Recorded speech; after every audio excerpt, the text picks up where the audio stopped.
अस्सलाम वालेकुम सामीन। 25 मुहर्रम الحرام और 13 अगस्त है।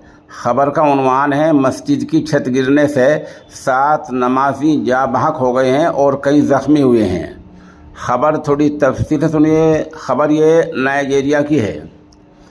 गैर मुल्की मीडिया ज़राए के मुताबिक ये वाक़या शिमाली नाइजीरिया की रियासत कदूना के शहर सुरैया में पेश आया है, जहां 2 दिन पहले जुमे की नमाज के लिए सैकड़ों नमाजी मस्जिद में मौजूद थे। मीडिया रिपोर्ट के मुताबिक ये मस्जिद 1830 में तामीर की गई थी, जहां गुज़िश्ता रोज़ नमाजी जुमे की नमाज के लिए जमा थे कि अचानक मस्जिद की छत का एक टुकड़ा टूटकर गिर गया, जिससे मुतअद्दिद नमाजी मलबे के नीचे दब गए।